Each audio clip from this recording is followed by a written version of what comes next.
comenzar esta mañana el estudio de la quinta cualidad, quinta característica del Espíritu Santo, que es la benignidad.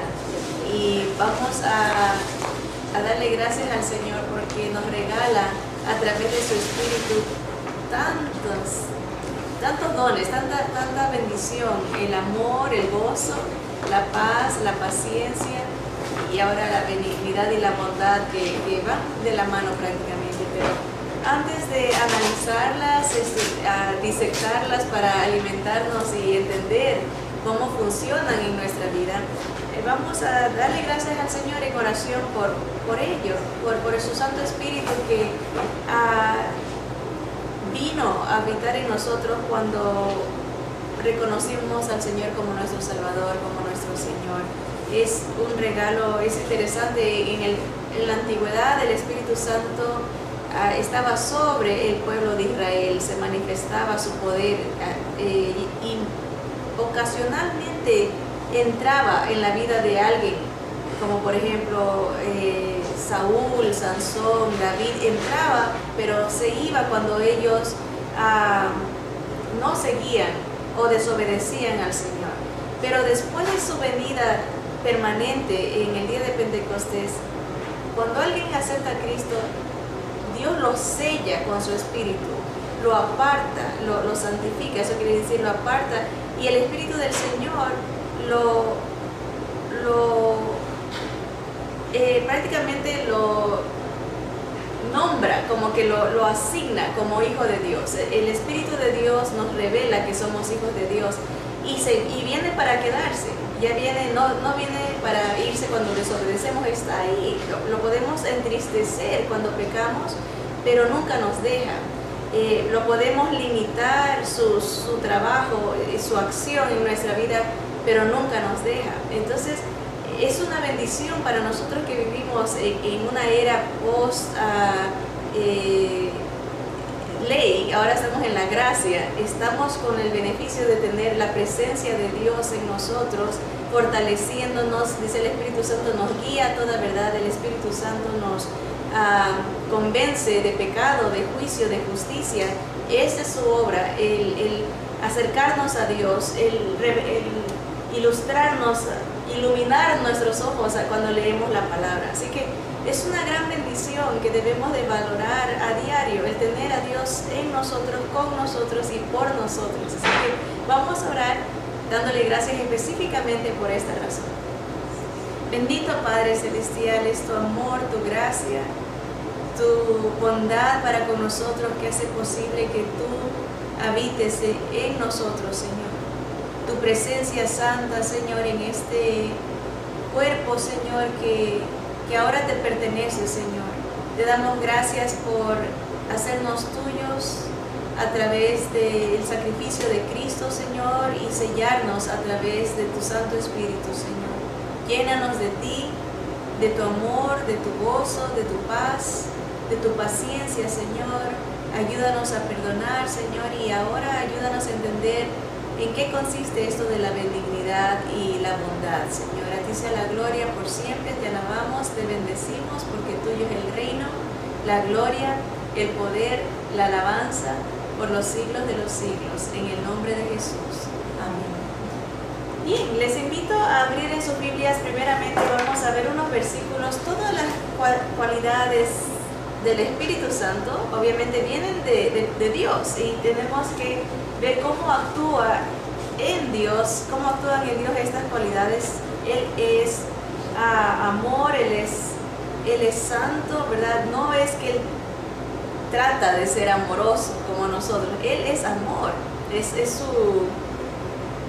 su esencia, ¿verdad? Él es santo. Nosotros buscamos la santidad, pero Él es santo. No hay contradicción ni tela de fluctuación en Él. Él es santo, es perfecto. Las Escrituras también dicen que Él es luz, ¿verdad? No hay ninguna tinieblas en Él. Esa es su esencia.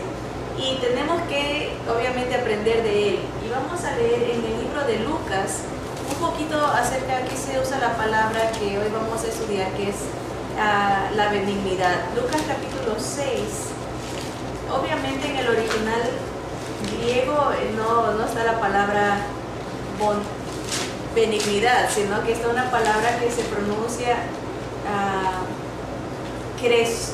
crestotes, así se dice en griego benignidad, o lo tradujeron en español como benignidad y en griego es crestotes. Dios es Crestos, Él es bondad, Él es bondad, y eso lo dice en Lucas capítulo 6, versículo 35. Dice: amad pues a vuestros enemigos y haced bien y prestad, no esperando de ello nada, y será vuestro galardón grande, y seréis hijos del Altísimo, porque Él es benigno. Ahí dice la palabra Crestos, Él es benigno para con los ingratos y malos. Qué tremendo contraste, ¿verdad? Nosotros amamos a los que nos aman, y es difícil amar a los que no nos aman, ¿verdad? Y el Señor, su benignidad, su bondad se manifiesta en que es misericordioso y paciente para los que lo rechazan, ¿verdad? Para los malos, dice, y los ingratos. ¿Verdad? No hay nada tan triste que alguien que sea malagradecido, ¿verdad? Y Dios, ¿cuántas veces somos malagradecidos hacia Dios, ¿verdad? Ni reconocemos sus bondades, pero Él es benigno, eso es lo que dice Crestos. Él es benigno, es bueno, la misma idea. Vamos a ver otro en Efesios capítulo 4. Efesios capítulo 4, versículo 32. Efesios 4:32. Ahora sí viene para nosotros, obviamente también el consejo, ¿verdad? El mandato. Dice antes, sed benignos. Ahí está la palabra otra vez. Esa sería la palabra Crestos, benigno. Sed benignos unos con otros, misericordiosos, perdonándoos unos a otros, como Dios también os perdonó a vosotros en Cristo. Noten que primero está la palabra benigno, después está misericordioso. Dos van de la mano, pero ahorita vamos a dar la definición exacta de benignidad para entender cómo funciona en nuestra vida. A veces cuando ya entendemos el concepto la vemos en acción cuando nosotros en nuestro diario vivir. Uno más, vámonos a Romanos capítulo 2. Noten que en Efesios Pablo dice que debemos de ser benignos porque como Cristo también nos perdonó, como Dios nos perdonó a nosotros en Cristo. Es la comparación. Él es benigno, Él es bueno. Ahora vamos a Romanos capítulo 2, versículo 4.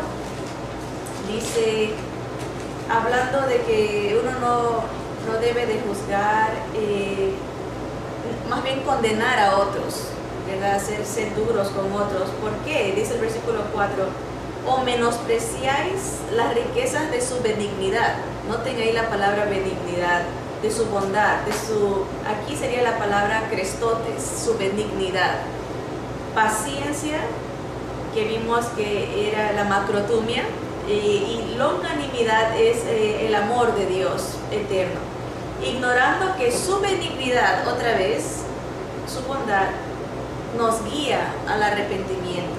Romanos 2:4. Es importante hacer énfasis en esto, hermanos, porque a veces nosotros como madres o cristianos en general queremos alcanzar a la gente que se arrepienta, pero siendo duros. ¿No han notado eso que uno dice, eres pecador, siendo duros, ¿verdad? Pero Dios no trabaja así. La benignidad de Dios, su bondad, es la que nos atrae al arrepentimiento. Es tan, su ternura nos compunge que nos dice, a veces lo vamos a ver esto, y nos atrae como con cuerdas de amor.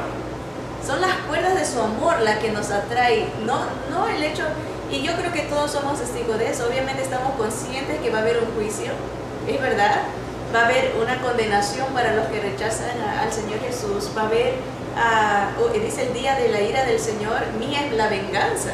Obviamente es el lado de la justicia de Dios, existe, es verdad, y debemos de entender eso y saber eso, pero Normalmente lo que nos lleva al arrepentimiento no es el miedo a irse al infierno, es la bendición de saber que estaremos para siempre con el Señor, ¿verdad? Su amor, su presencia, eso es lo que nos atrae a amarlo, a cambiar de camino. El arrepentimiento es una palabra muy interesante de entenderla, ¿verdad? Nosotros la entendemos en nuestro tiempo como un cambio de mente, esa es la definición.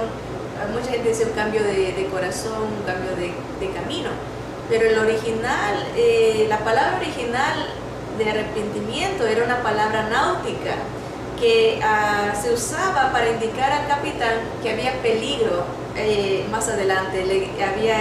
Yo siempre les pregunto a la gente, ¿han visto la película del Titanic? ¿Verdad?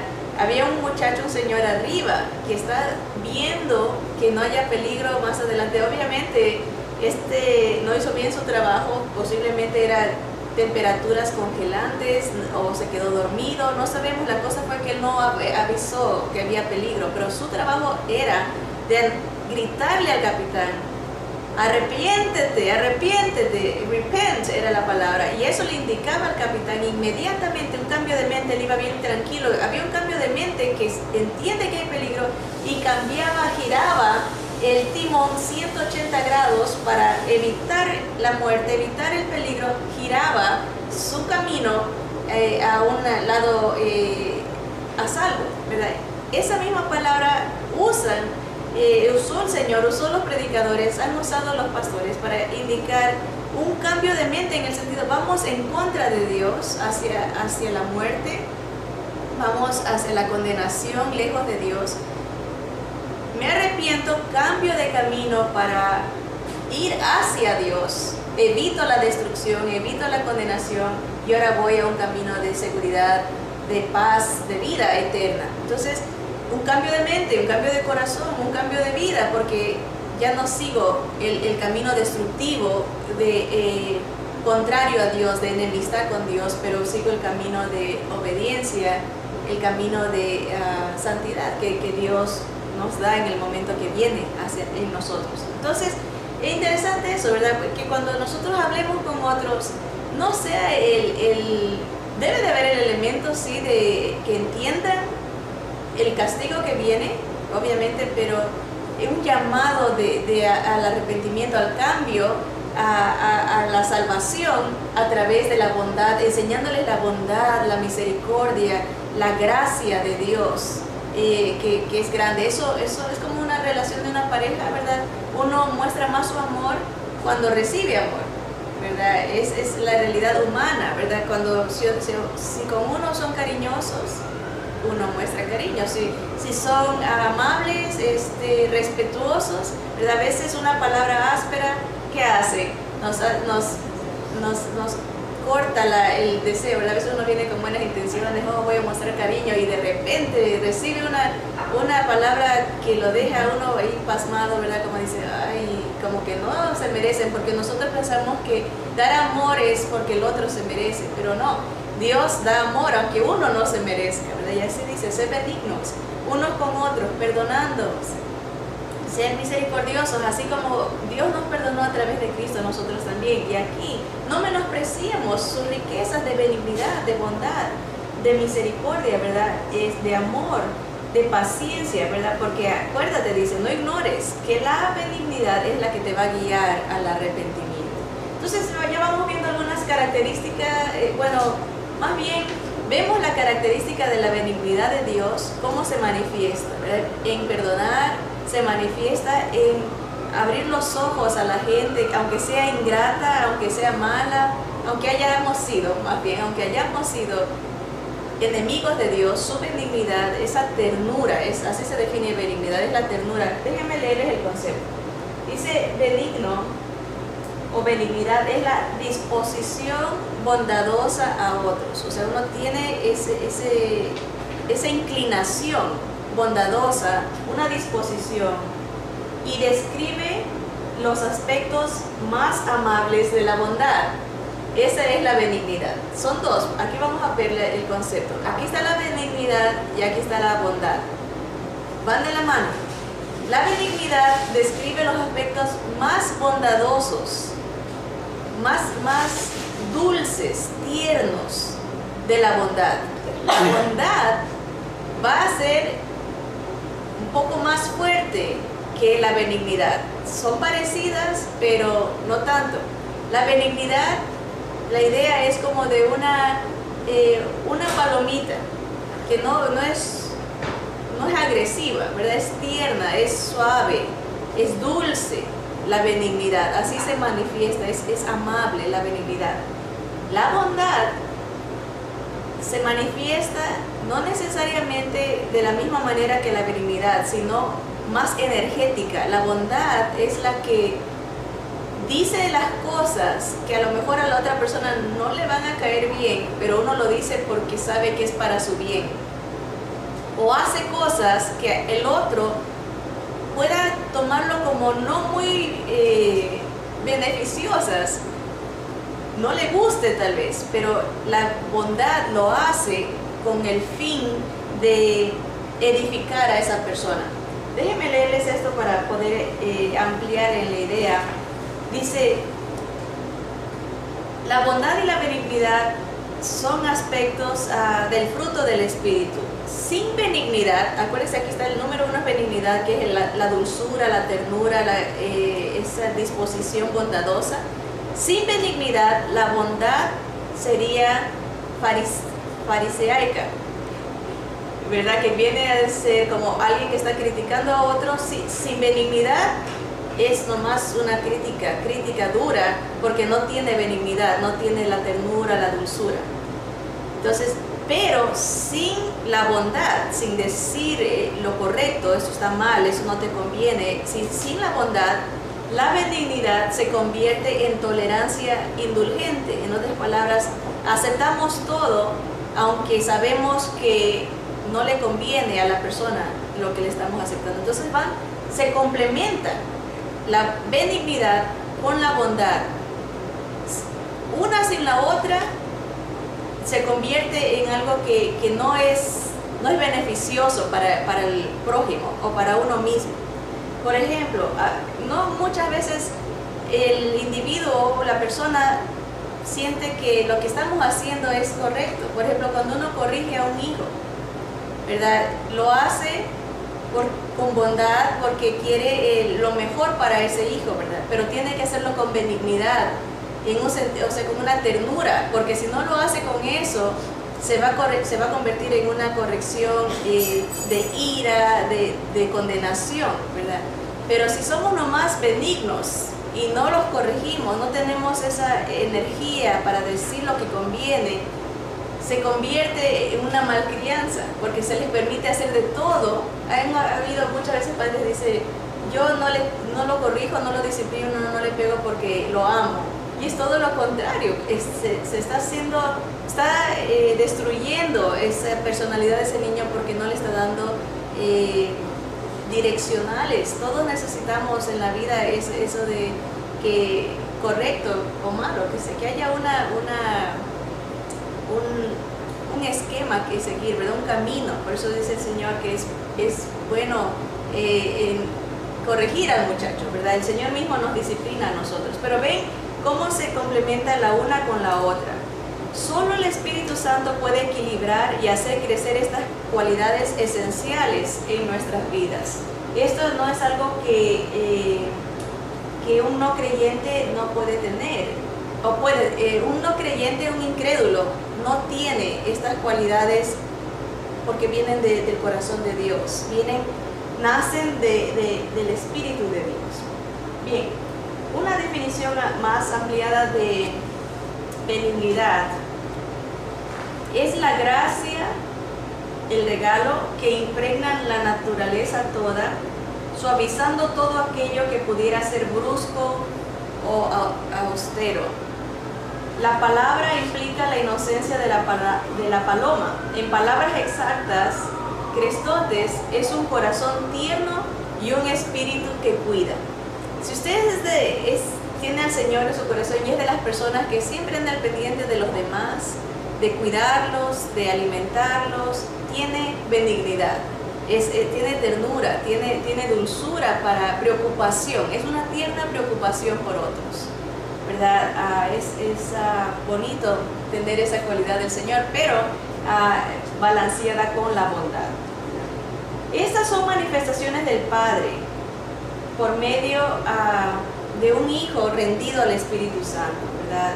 Por lo tanto, antes de comprender cómo se aplican a nosotros, debemos de aprender cómo funcionan estas cualidades en el corazón de Dios. Y ya lo hemos visto, funcionan Él perdonando, funcionan Él proveyendo, alimentando. Eso es lo que vamos a ver ahora. Vamos a ver brevemente una historia en el Antiguo Testamento que nos ayuda a ver el corazón benigno de Dios, su ternura. En Génesis capítulo 16 encontramos la historia de una mujer que se llamó Agar. Agar fue una esclava egipcia que tenía Sara, la esposa de Abraham. Sara cometió un gran pecado, una gran imprudencia, que fue desconfiar de Dios, quien les había prometido un hijo a Abraham y a Sara, ¿verdad? Pero no la culpemos ni la juzguemos, porque cuando ella recibió la promesa tenía 65 años y aparte era estéril, o sea que estaba ya mayor. Dice que las escrituras que ya le había pasado ya había pasado por la menopausia, no podía tener hijos y Dios le dice: te voy a dar un hijo. Pasan años, 25 años, ¿verdad? Y nada, ¿verdad? O sea, ¿qué es esto? Dice, entonces Sara dijo: no, pues voy a ayudar a Dios, ¿verdad? Así como muchas veces nosotros pensamos: hay que ayudarle a Dios, voy a meter mi cuchara, mi mano. Y ella le dice a Abraham: mira, aquí está mi esclava, Agar.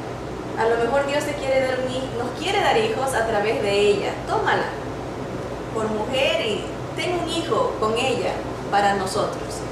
Y Abraham, muy obediente, nos dijo: está bien. Dice, se fue con Agar y tuvo un hijo, Ismael. El niño creció, dice que tenía 14 años cuando Dios le dijo a Abraham: ese no es el hijo de la promesa, tengo otro para ti, Israel. ¿Verdad? Él le da a Isaac, que después viene a tener a su hijo Jacob, Israel. Isaac, el hijo de la promesa. Cuando Isaac nace, Agar e Ismael, que eran los primeros, obviamente viene la competencia.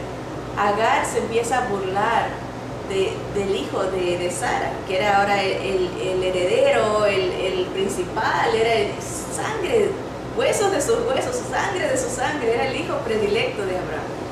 Y Sara alcanza a ver que Ismael se está burlando del niño. Dice que la historia aquí en el capítulo 16, estaban haciendo una fiesta.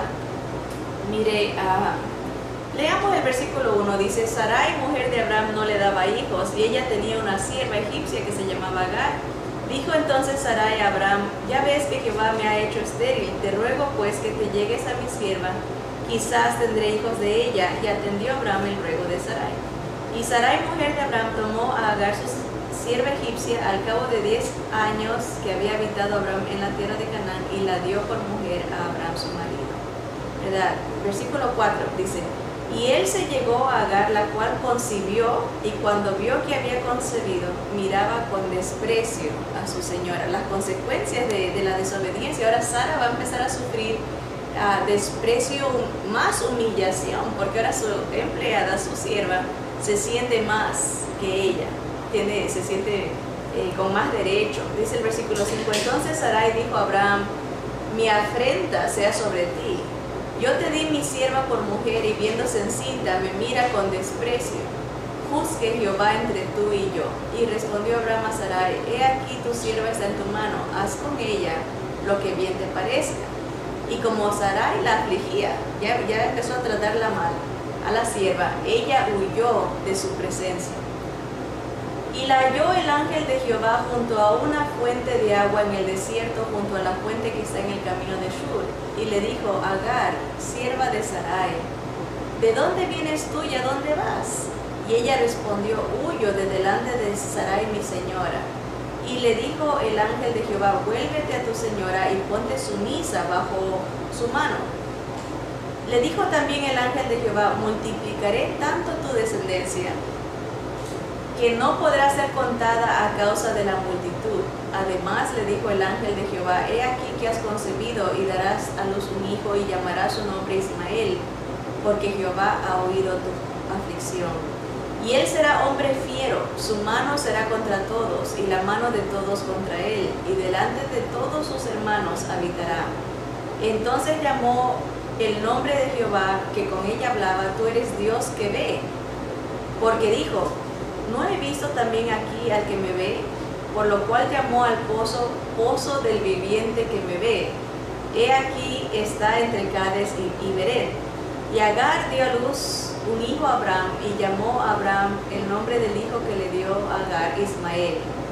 Era Abraham de edad de 86 años cuando Agar dio a luz a Ismael, 86, y no tiene a Isaac hasta los 100.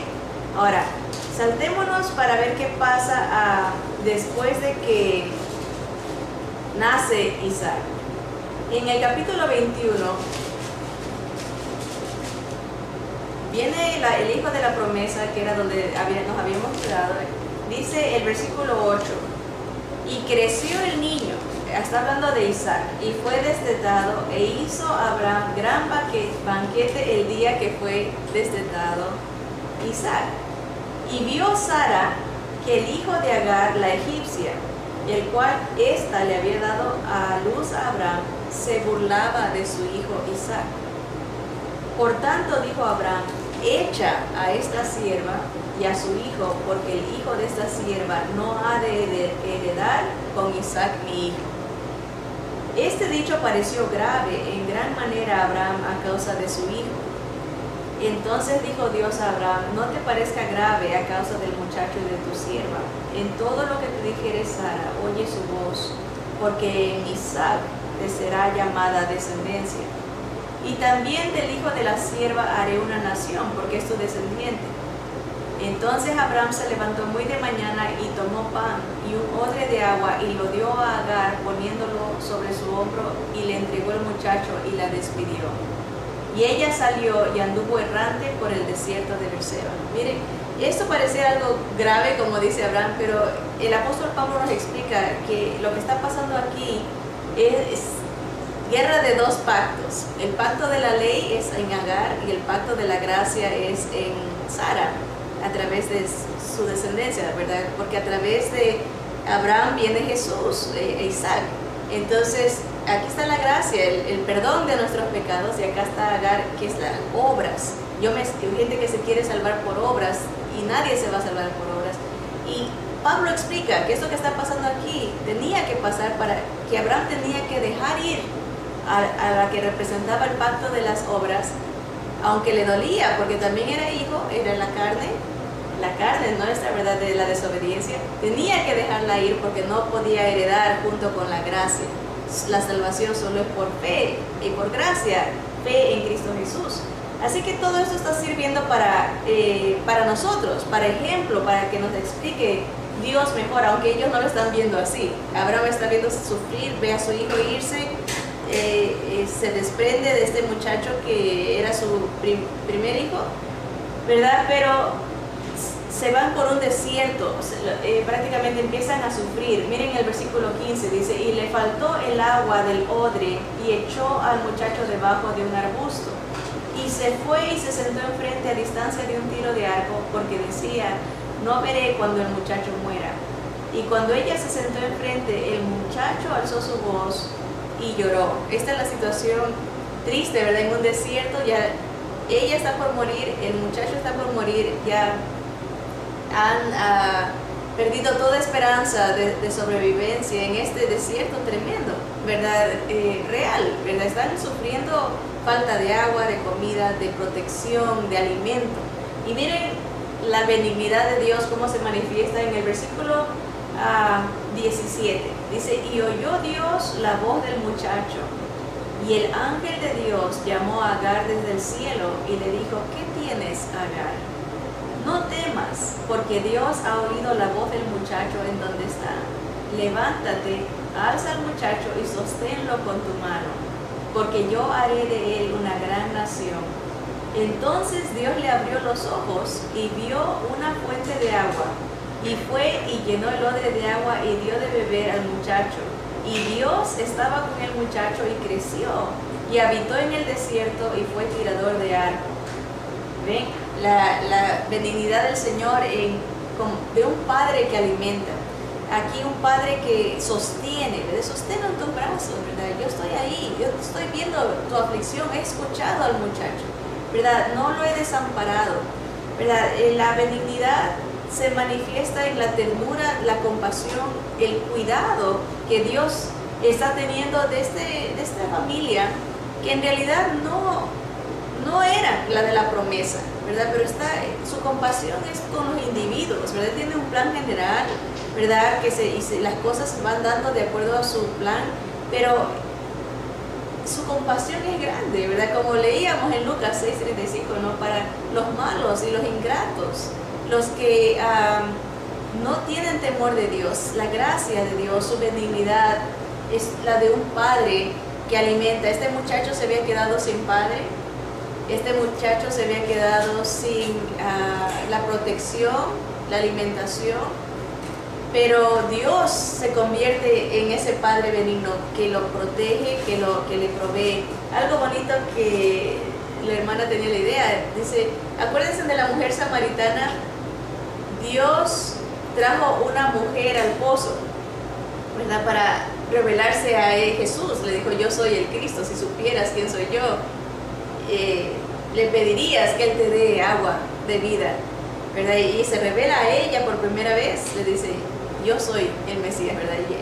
El que habla contigo, ese es Él. Acá en el Nuevo Testamento trajo una mujer al pozo.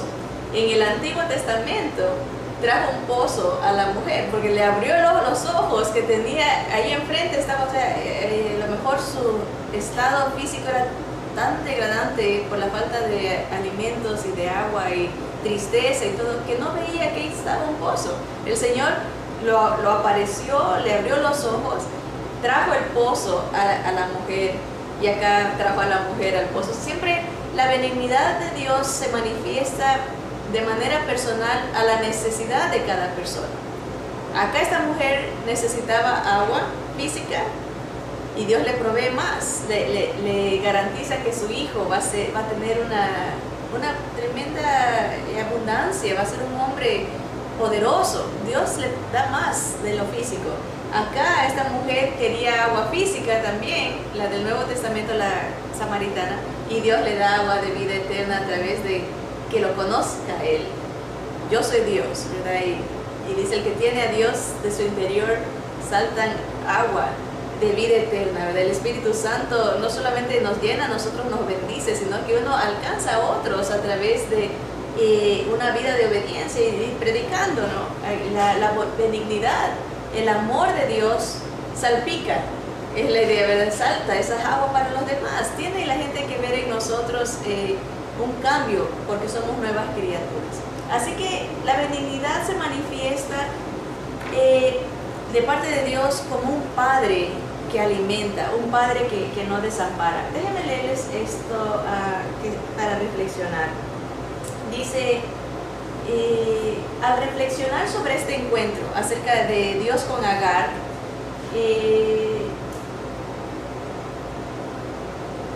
me parece que no solo somos testigos de su compasión, sino también de su empatía. Dios está sintiendo el dolor de ella por su hijo que se va a morir, ¿verdad?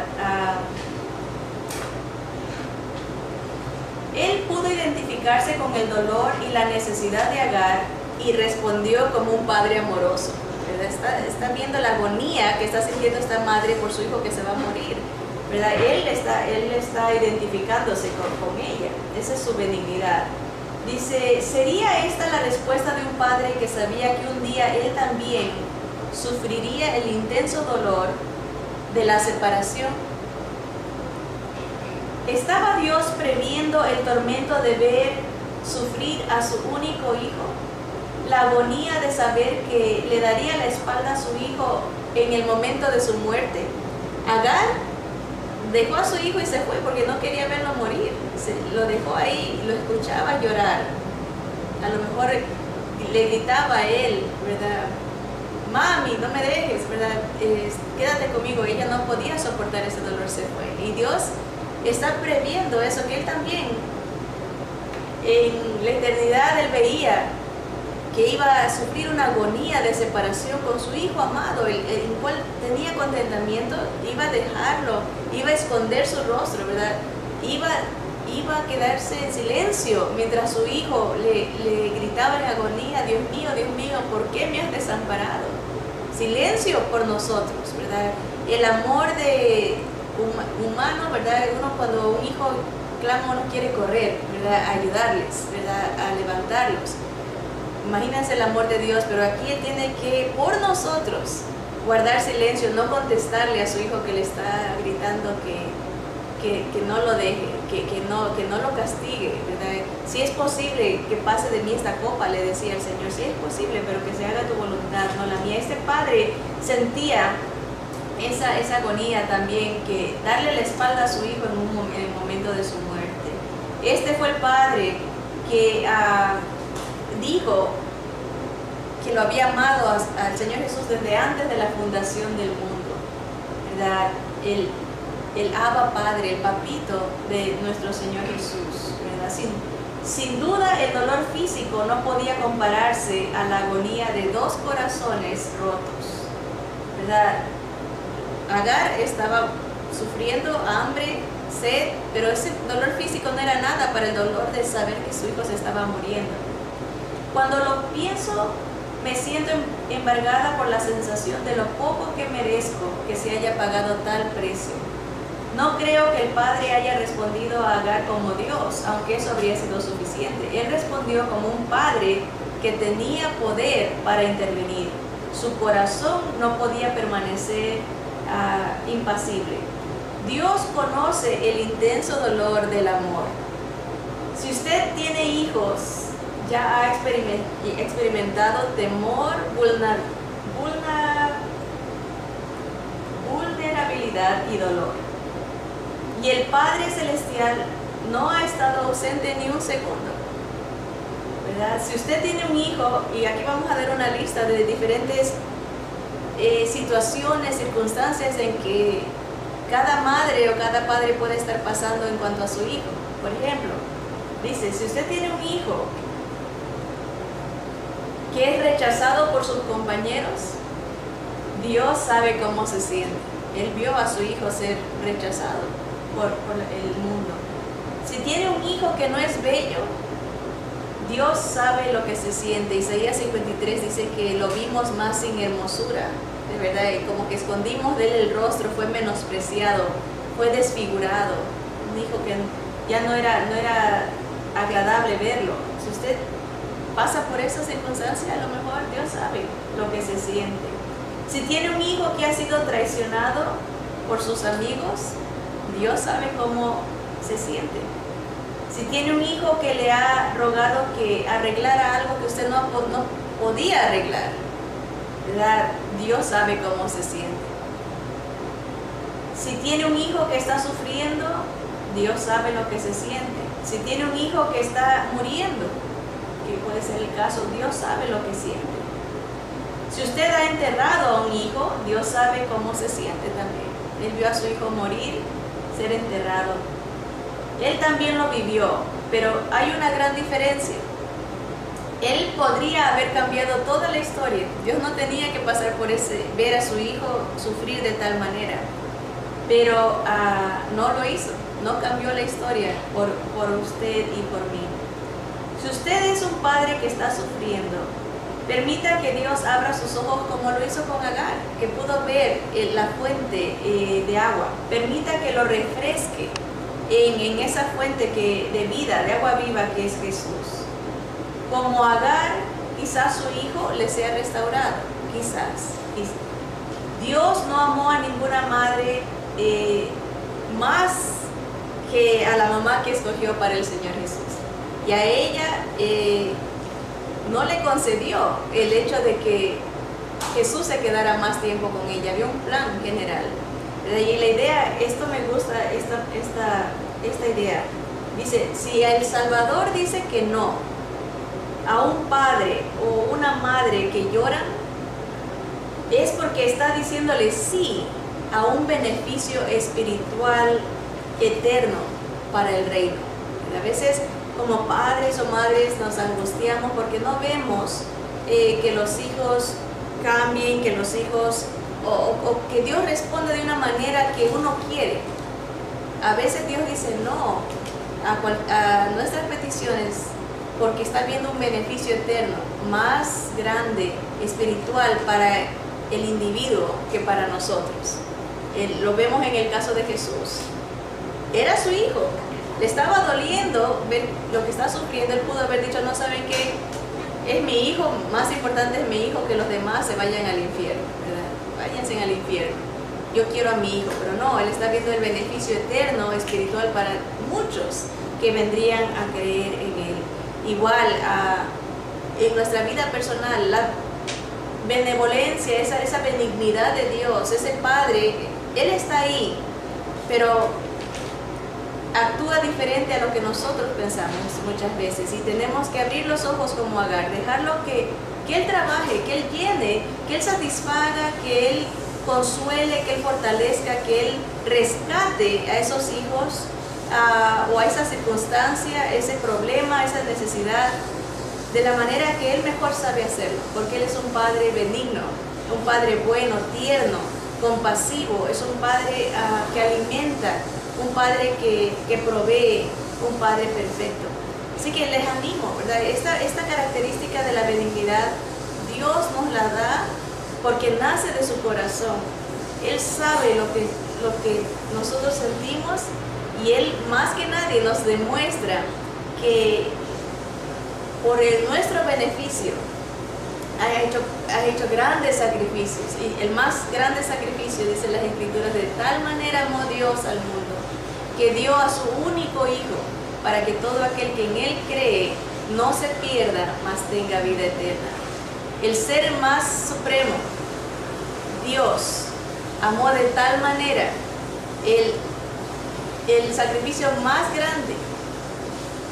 Amor es sacrificarse al mundo, a la cantidad más grande, ¿verdad? ¿Para qué? Hay un propósito, el propósito más grande en la humanidad. Todo aquel, la inclusión más grande, cualquier persona, rica, pobre, hombre, mujer, de cualquier color, en Él, en Jesús, cree. La decisión más grande, la inclusión más grande, ¿verdad? La exclusividad más grande en Jesús nomás. Muchas religiones hay que dicen no puede ser por tus obras, puede ser por este método, por esta otra cosa. Dicen no, para que en Él cree, la exclusividad más grande, la decisión más grande, dicen no se pierda, ¿verdad? El perdón más grande, más tenga vida eterna. Más es la diferencia más grande, condenación o vida, más tenga vida eterna, la garantía de la herencia más grande que podemos tener. Esta es la benignidad de nuestro Padre, esa es la bondad de nuestro Dios. Espero de todo corazón que tengas en tu vida esta bondad de Dios, esta benignidad, que hayas experimentado su perdón, su gracia. Si no lo has experimentado todavía, estás a tiempo. El Señor dice, el día de salvación es hoy. No queriendo que nadie perezca, Él murió para que todos procedan al arrepentimiento. Él es paciente para contigo. Te está llamando, ven a mí. Yo soy el camino, la verdad y la vida. Nadie viene al Padre si no es por mí. Te invito, si quieres recibir al Señor, el día de salvación es hoy. Mañana puede ser muy tarde. Estamos viendo y viviendo tiempos muy peligrosos. Guerra, rumores de guerra. Hay peligro.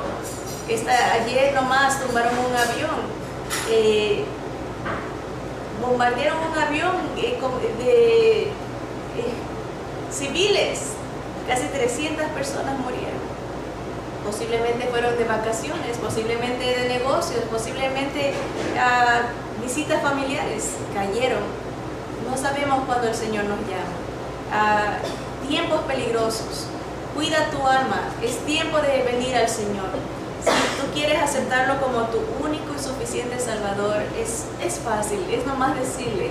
Dice, el que confesare con su boca que Jesús es el Señor, será salvo. El que cree en su corazón tiene la vida eterna. Así que díselo al Señor. Y vamos a orar. Si lo quieres hacer, aceptarlo como tu Salvador, nomás repite esta oración.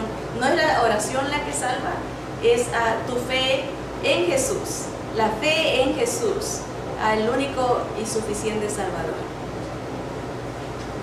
Padre nuestro que estás en los cielos, Señor, he comprendido esta mañana que tú eres bueno, eres benigno para conmigo, eres un Padre que me busca, un Padre que me alimenta, un Padre tierno que provee. Señor, has provisto para mi salvación, has provisto para mi perdón, has provisto para mi adopción a través de Jesús, Señor. Perdóname, me arrepiento, Señor. Quiero cambiar, girar el timón de mi vida y en lugar de huir de ti, correr hacia ti. En lugar de ir a la destrucción, ir a la vida a través de Él. Perdóname, creo en ti, mi Dios, mi Señor, mi único Salvador. Te doy gracias por tomar mi lugar en la cruz, por sufrir mi castigo y por abrirme el cielo, tu gloria, a través de tus sacrificios. Te doy gracias, te bendigo y te acepto como mi único y suficiente Salvador. Y en tu nombre oro, Señor Jesús, y a ti sea la gloria. Amén, amén. Que Dios te bendiga. Dice las Escrituras que hay gozo en el cielo por un pecador que se arrepiente. Te damos la bienvenida a la familia del Señor. Nos encantaría saber si has aceptado al Señor o has venido por primera vez a la familia del Señor, a aceptar a Cristo como tu Salvador. Escríbenos. Tenemos nuestra página web, Tesoros del Cielo, y también nos puedes encontrar en Estudios Bíblicos, Estudio Bíblico Tesoros del Cielo, en el Facebook. Así que contáctanos, nos encantaría escuchar de ti y bendecirte, tal vez con más materiales de estudio y dirigirte hacia una iglesia donde se predique la palabra, donde se crea en la Biblia y se predique a Cristo como el único Señor y Salvador de la humanidad. Que Dios te bendiga y gracias por escucharnos.